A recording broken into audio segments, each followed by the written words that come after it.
नमस्कार दोस्तों। साथ संगत जी, आज जो हम आपको साखी सुनाने जा रहे हैं वह एक सच्ची घटना है। हुजूर जी ने आने वाले समय के बारे में बताया है, तो साखी को अंत तक ज़रूर सुनिएगा जी। साथ संगत जी, यह साखी एक सत्संगी भाई ने सेवा के दौरान संगत को सुनाई थी। जैसे कि हम जानते हैं कि जब भी हम सेवा करने जाते हैं या सेवा करनी शुरू करते हैं तो उससे पहले मालिक का ध्यान किया जाता है, उसकी याद में बैठा जाता है। सभी संगत से विनती की जाती है कि कृपया 5 मिनट मालिक की याद में बैठें, नाम सिमरन करें और उसके बाद ही सेवा शुरू होगी। तो ऐसे ही सेवा लगी हुई थी। उस जत्थे का जो सेवादार था उसने यह साखी सभी संगत को सुनाई थी। वह मैं आपसे साझा करती हूँ। उन्होंने कहा कि जैसे हम पर कोई दुख की घड़ी आ जाती है, कोई मुसीबत की घड़ी हम पर आ जाती है, हम परेशान हो जाते हैं, चिंता में पड़ जाते हैं कि क्या होगा।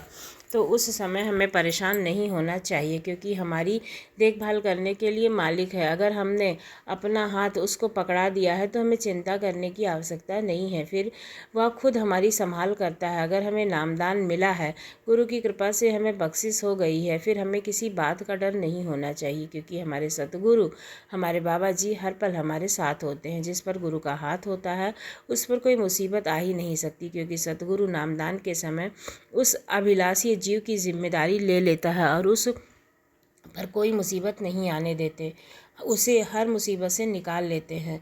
हम में से जिसको भी नामदान मिल गया है वह बहुत ही भाग्य वाला है, क्योंकि पूरा गुरु मिलना बहुत ही मुश्किल है। हम उसे गुरु की तलाश नहीं कर सकते, वह तो उसकी ही कृपा है, मालिक की ही कृपा है कि हमें उससे मिला दे, हमारा हाथ उसके हाथ में दे दे। जब हमें नामदान मिल जाता है तो एक तरह से हमने सतमत में, रूहानियत में अपना दाखिला करवा लिया होता है।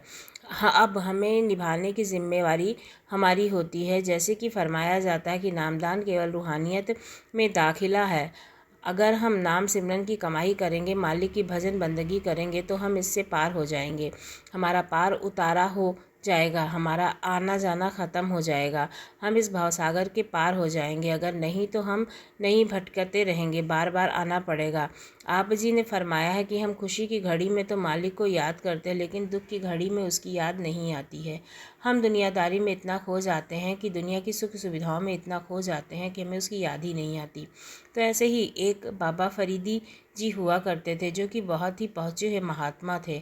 उन्होंने मालिक की भजन बंदगी का प्रचार किया, उनके नाम का प्रचार किया, और जैसे जीवन व्यतीत करते थे वैसे ही उनकी संगत करने लगी। लोगों को भी वह वैसे ही आचरण करने के लिए कहते थे। अक्सर देखा जाता है कि जब हम लोग इकट्ठा होकर फरियाद करते हैं तो बाबा फरीद जी भी उसमें शामिल होते हैं। जब उस मालिक के आगे फरीदी याद की जाती है तब लोग फरियाद के समय मालिक से अपनी अपनी बातें जाहिर करते हैं, हमें सुख देना और मुसीबतों से बचाए रखना। बाबा फरियादी जी इनसे कहते हैं कि हे माँ, हमें दुख देना। और जब दूसरे लोग यह बात सुनते हैं तो बाबा फरीद जी से कहते हैं कि आप क्या कह रहे हैं, हम सभी उस खुदा के आगे सुख की फरियाद कर रहे हैं, आप दुख मांग रहे हैं, यह क्या बात है। तो बाबा फरीद जी मुस्कुराए और उन्होंने इसका बहुत ही सुंदर तरीके से जवाब दिया कि अगर मैं मालिक से सुख मांगूँ तो मुझे उसकी याद नहीं आएगी, मैं तो फिर इस दुनिया के सुख में खो जाऊंगा। उसे मालिक की याद कहाँ से आती है जो सुख में रहता है। आप देख सकते हैं कि राजे महाराजे अपनी दिनचर्या क्या करते थे, वह नाच गाना करते थे, शराब पीते थे, बस इन्हीं कामों में अपना जीवन जिया करते थे। उन्हें उस मालिक की याद भी नहीं होती थी, क्योंकि वह दुनिया में खुश रहते थे और माया में खो जाते थे। मालिक की खबर तो कोई फरियादी ही कर सकता है, जिसको उनकी ज़रूरत है, जिसको उनकी याद की ज़रूरत है। वह हर पल मालिक को याद करते रहते हैं और उन्हें कुछ भी मिलती रहती है। हम पर रहम करो।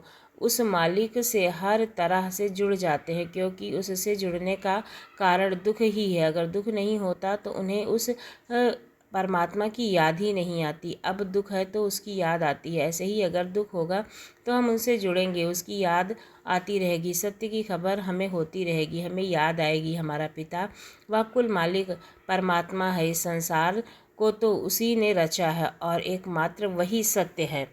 हम माया नगरी की आज़ादी को से आज़ादी पालेंगे और उसे मुक्ति मिल सकेगी। अगर सुख में रहे तो हमें उसकी याद नहीं आएगी, हम सुख में खो जाएंगे और अपना सारा जीवन इसी माया में जीते रह जाएंगे। तो आइए सुनते हैं इसी के ऊपर एक प्यारी सी साखी। गांव किनारे कुटिया में एक साधु रहा करते थे। वह बहुत ईश्वर का भजन कीर्तन करते, परमात्मा का हमेशा सिमरन करते थे। उन्हें ना तो अपने भोजन की चिंता रहती और ना धन कमाने की।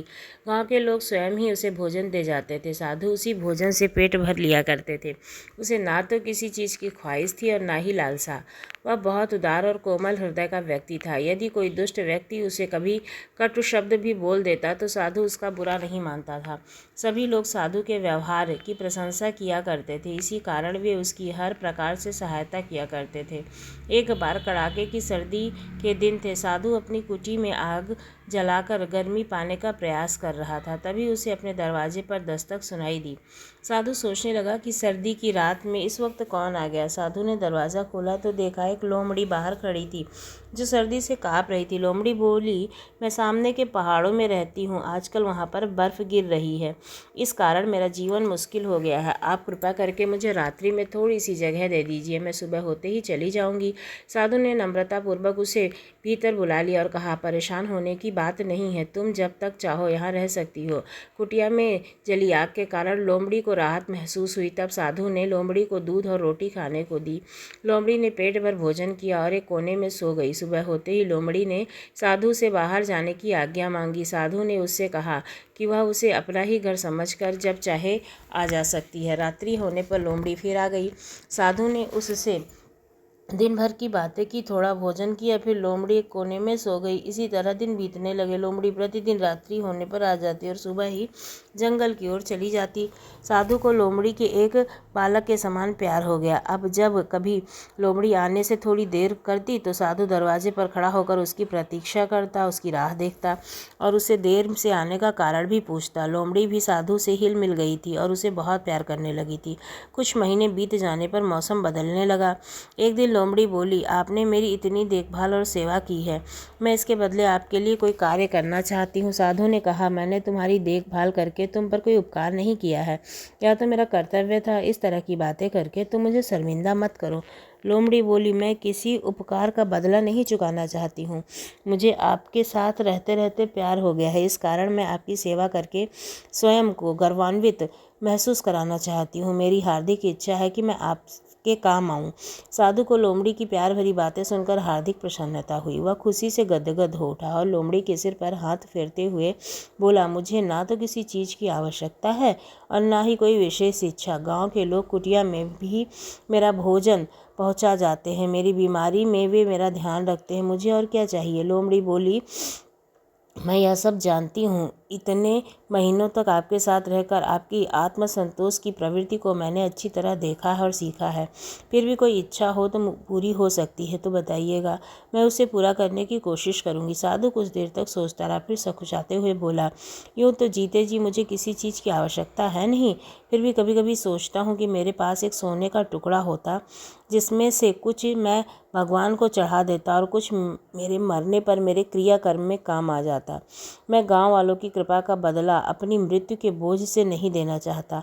लोमड़ी साधु की बात सुनकर बोली, बस इतनी सी बात है बाबा, इसमें इतना सकुचा क्यों रहे हो, मैं कल ही आपके लिए सोने का टुकड़ा ला देती हूँ। साधु ने कहा, मुझे कोई भी ऐसा सोने का टुकड़ा नहीं चाहिए जो चोरी किया हो या किसी से दान में प्राप्त किया हो। लोमड़ी साधु की बात सुनकर सोच में पड़ गई, फिर बोली, बाबा मैं आपके लिए ऐसा ही सोने का टुकड़ा लाकर दूंगी। इसके बाद लोमड़ी बाबा की कुटिया से हर दिन की भांति बाहर चली गई। शाम होने पर साधु लोमड़ी का इंतजार करने लगा, परंतु घंटों बीत गए, लोमड़ी वापस नहीं आई।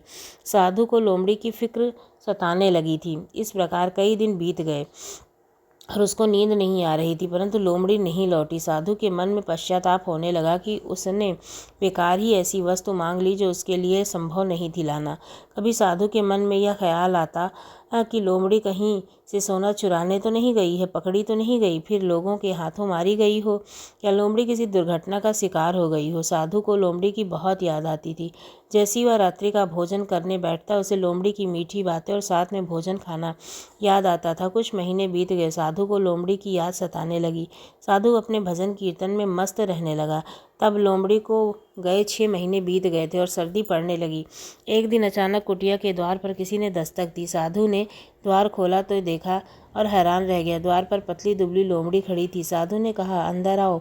तुम इतनी दुबली कैसे हो गई? लोमड़ी ने खुशी के आंसू बहाते हुए सोने का टुकड़ा साधु के आगे रख दिया और अपना सिर साधु के चरणों में टिका कर बैठ गई। साधु लोमड़ी के सिर पर प्यार से हाथ फेरते हुए बोला, तुम्हें इसके लिए इतना परेशान होने की क्या आवश्यकता थी? तुम नहीं जानती कि मैं तुम्हारे लिए कितना परेशान रहता था। साधु, तुम मेरे बालक के समान हो। लोमड़ी बोली, मैं इसके लिए बिल्कुल भी परेशान नहीं थी। मुझे तो अपना कर्तव्य पूरा करना था। आपके प्यार की मैं सदैव ऋणी रहूंगी। यह मेरी छोटी सी भेंट आप स्वीकार कीजिए। साधु मन ही मन लोमड़ी का प्यार देखकर विचलित हो उठा। उसकी अश्रुधारा बह गई। वह बोला, लेकिन यह तो बताओ कि तुम इसके लिए कहाँ गई थी? इतने दिन कहाँ थी? यह सोने का टुकड़ा कहाँ से लाई हो? लोमड़ी बोली, जिस पहाड़ों पर मैं रहती हूँ उसी के दूसरी तरफ सोने की खानें हैं। वहाँ पर खुदाई के वक्त सोने के कण गिरते जाते हैं। मैं उन्हीं कणों को इतने दिन से इकट्ठा करती रही। यह कहकर लोमड़ी साधु के पैरों में लोट लगाने लगी। साधु लोमड़ी को प्यार करते हुए बोला, तुमने मेरे लिए इतनी मेहनत की है, इसके बारे में मैं सबको बताऊंगा। लोमड़ी बोली, मैं नहीं चाहती कि मेरी छोटी सी सेवा के बारे में लोगों को पता चले। मैं प्रसिद्धि के लालच में यह कार्य नहीं करना चाहती थी।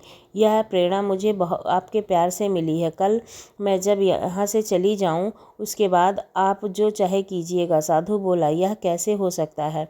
तुम्हारी इतनी मेहनत और सेवा को लोग ना जाने, लेकिन तुम यह नहीं चाहती तो सही, यही सही, लेकिन अब मैं तुम्हें यहाँ से हरगिज जाने नहीं दूंगा। तुम्हें सदैव यहाँ मेरे पास रहना होगा। लोमड़ी मान गई और पहले की भांति साधु के साथ रहने लगी। अब वह हर रोज़ सुबह को चली जाती और शाम आते वक्त जंगल में आ जाती। थोड़ी लकड़ियाँ बटोर लाती ताकि बाबा की ईंधन की आवश्यकता पूरी हो सके। लोमड़ी साधु बाबा के साथ वर्षों तक बालक की भांति सुखपूर्वक रहती रही और इस तरह साधु और लोमड़ी की यह अनोखी कहानी हमें याद दिलाती है कि सच्चा प्रेम न जाति देखता है, न रूप और न स्वार्थ। वह तो बस दिल से दिल तक पहुंचता है। कभी कभी जीवन का सबसे अनमोल उपहार सोना नहीं होता, बल्कि किसी का समर्पण, निष्ठा और साथ होता है। लोमड़ी ने यह भी सिखाया कि प्रेम का सबसे सुंदर प्रतिदान प्रेम ही है। सच्चे प्रेम और सेवा का आधार स्वार्थ नहीं, श्रद्धा होती है। अगर हम किसी के साथ श्रद्धा से कोई भी चीज़ समर्पित करते हैं तो उसका फल हमें अवश्य मिलता है। तो अगर हम प्रभु का नाम, भजन, सिमरन श्रद्धा के साथ करेंगे तो हमें उसका फल अवश्य ही मिलेगा। उपकार का बदला उपकार से नहीं, प्रेम से दिया जाता है। जीवन में सबसे कीमती वस्तु धन नहीं, बल्कि निष्ठा और भावनाएं हैं। जो दिल से दिया जाए वह छोटा होकर भी महान होता है। अगर आपको हमारी ये साखी पसंद आई है तो हमारे चैनल को लाइक करें, शेयर करें और सब्सक्राइब करना बिल्कुल भी ना भूलें। मिलती हूँ अगली वीडियो में, तब तक के लिए धन्यवाद।